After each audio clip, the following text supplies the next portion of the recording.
Next image हम बनाने जा रहे हैं। नेक्स्ट इमेज में जो ऑब्जेक्ट है उसकी पोजीशन है एट द सी, यानी कि आपका ऑब्जेक्ट है वो सी पर ही रखा गया, यानी कि जो भी आपका मिरर है उसके सेंटर ऑफ कर्वेचर ही आपके ऑब्जेक्ट की पोजीशन है। सो इसके लिए कौन कौन सी रेज ऑफ लाइट हैं जो आपकी हेल्प करेंगे इमेज को फॉर्म करने में। So first one that is the definitely first line जो रेज लोगे आप वो इस प्रिंसिपल एक्सिस के पैरेलल लोगे। तो जो लाइन प्रिंसिपल एक्सिस के पैरेलल मूव करेगी वो रिफ्लेक्शन के बाद, या आप कह सकते हो रिफ्लेक्टिंग सरफेस को हिट करने के बाद वो फोकस से पास होगी। जो सेकंड रेज है हमारे पास, सेकंड रे हम पास करेंगे फोकस से। और अगर आपको रूल याद है तो उसके अकॉर्डिंग क्या आता है कि जो भी लाइन फोकस से पास होती है वो रिफ्लेक्शन के बाद प्रिंसिपल एक्सिस के पैरेलल हो जाएगी। तो जो आपकी प्रिंसिपल एक्सिस ये पी और सी लाइन को मीट करवाती है इसके पैरेलल हो जाएगी।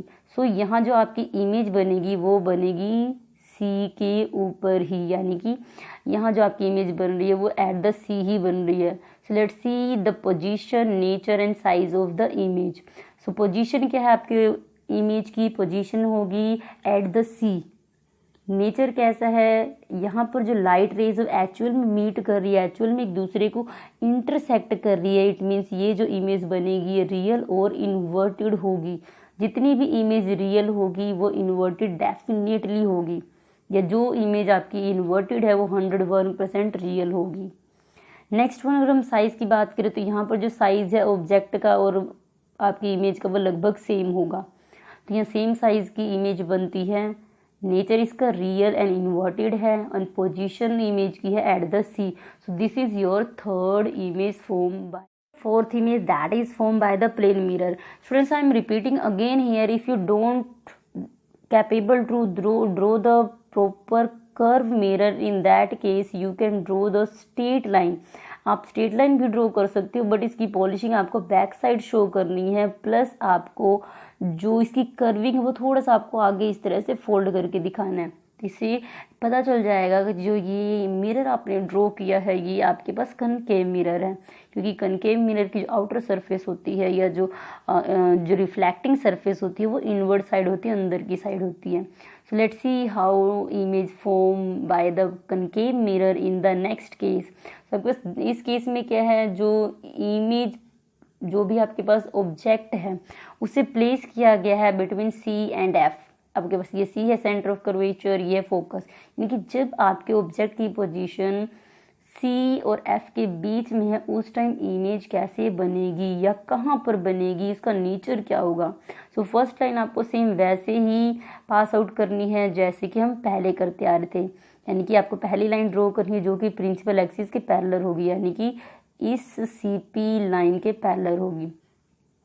तो जब भी प्रिंसिपल एक्सिस की कोई भी रेज पैरेलल आती है वो रिफ्लेक्शन के बाद फोकस से पास होती है। नेक्स्ट है आपके पास दैट इज द सेकंड, यहाँ पर आपका रूल आ रहा है जो है लाइन सेंटर ऑफ कर्वेचर से पास होती है। जो भी लाइन सेंटर ऑफ कर्वेचर से पास होगी वो रिफ्लेक्शन के बाद अपने उसी पाथ पर वापस आ जाएगी। पर ध्यान रखना स्टूडेंट, जब भी आप सेंटर ऑफ कर्वेचर वाली लाइन ड्रॉ करो, सेंटर ऑफ कर्वेचर की लाइन को ड्रॉ करते टाइम थोड़ा सा आपको ध्यान क्या रखना है कि यहाँ पर जो आपकी ऑब्जेक्ट की नोब है, इनकी आपने की जो जितनी भी हाइट है, आपने जो भी ऑब्जेक्ट ड्रॉ किया उसकी जो हाइट है, और सपोज करोगे आपके सेंटर ऑफ कर्वेचर यहाँ इस पॉइंट पर है, तो यहाँ से इस तरह से लाइन ड्रॉ करोगे कि इसके अपर सरफेस को वो लाइन टच करती हुई मिरर की तरफ जाए। अब ऐसा नहीं कि आप यहाँ से ऐसे ड्रॉ कर दो हो जाएगा, नहीं, ये गलत है। तो आपको ध्यान रखना है जब भी आप लाइन सेंटर ऑफ कर्वेचर से ड्रॉ करो आपको ये चेक करना है कि जो लाइन आप पास आउट कर रहे हो मिरर की तरफ मूव करवा रहे हो जिस रेज को, वो रेज आपके ऑब्जेक्ट के अपर सरफेस को टच करने के बाद जाए। इट मीन जब भी आप ड्रॉ करोगे लाइंस को तो आपके पास क्या है, ध्यान रखना है कि जो पॉइंट सी है और जो आपके पास ऑब्जेक्ट का अपर हेड है या जो अपर पोजीशन है वो एक दूसरे को स्ट्रेट लाइन में शो हो, या फिर ये स्ट्रेट लाइन में होनी चाहिए तीनों के तीनों पॉइंट, आपका मिरर, ऑब्जेक्ट की जो अपर पोर्शन है ऑब्जेक्ट का और सेंटर ऑफ कर्वेचर, तभी आपकी इमेज बिल्कुल करेक्ट आएगी। सो जो आपकी इमेज बनी है यहाँ पर जो लाइंस मीट करती हैं वो मीट करती हैं बियॉन्ड द सी, यानी कि सी से पहले आए, सी के बाद में आपके पास यहाँ पर इमेज बनती है बियॉन्ड द सी। और यहाँ पर क्या जो लाइन्स अब एक्चुअली में मीट कर रही हैं, एक दूसरे को एक्चुअली में क्रॉस कर रही हैं। सो इस केस में क्या है कि जो आपका ऑब्जेक्ट की इमेज है वो रियल बनेगी, और जो इमेज रियल होती है डेफिनेटली वो इन्वर्टेड होगी, उल्टी होगी, यानी कि जो इसका हेड है वो डाउनवर्ड डायरेक्शन में होगा। यहाँ पर इमेज में जो हेड है वो अपवर्ड डायरेक्शन में था, सॉरी जो ऑब्जेक्ट है, ऑब्जेक्ट में यहाँ जो हेड है वो अपवर्ड डायरेक्शन में शो हो रहा है, बट इमेज के अंदर जो ये हेड है वो डाउनवर्ड डायरेक्शन में शो हो रहा है। यानी कि अगर आप अपने आप को मिरर के सामने रखते हो तो आपकी इमेज जो मिरर में बनेगी, आपका जो सिर है वो पैर की पोजीशन पर शो होगा, आपको जो पैर है वो सिर की पोजीशन पे शो होगा। तो इस तरह से इमेज बनती है जो रियल और इन्वर्टेड। तो यहाँ इसका नेचर कैसा होगा, रियल है, इन्वर्टेड है, पोजीशन कहाँ है इमेज की, बियॉन्ड द सी है, एंड इसका साइज क्या होगा तो आप चेक कर सकते हो। यहाँ पर आपके ऑब्जेक्ट का साइज बहुत छोटा है, बट यहाँ पर ये काफ़ी बड़ा है, तो आप लिख सकते हो इसका साइज एनलार्ज होगा, बड़ा होगा as compare to object. Fifth ray diagram of the mirror concave, यानी कि फिफ्थ टाइप का जो डायग्राम है वो किस तरह का बनता है कनकेव मिरर के अंदर। अगर आपके जो ऑब्जेक्ट की पोजीशन है वो फोकस पर है, अगर आपका ऑब्जेक्ट फोकस है, इन दैट केस आपके जो आपकी जो इमेज है ऑब्जेक्ट की वो कहाँ बनेगी। So let's see first same rule that you have to follow. आपको इस ऑब्जेक्ट के पैरेलल, यानी कि ऑब्जेक्ट का जो अपर पोर्शन है वहाँ से बिल्कुल एक पैरेलल लाइन ड्रॉ करनी है जो कि इस प्रिंसिपल एक्सिस के पैरेलल आएगी। तो जो भी लाइन प्रिंसिपल एक्सिस के पैरेलल आती है रिफ्लेक्शन के बाद वो फोकस से पास होती है, तो ये फोकस है, यहाँ से ये पास हुई है। सेकेंड लाइन जो है वो आप ड्रॉ करोगे फ्रॉम द सी।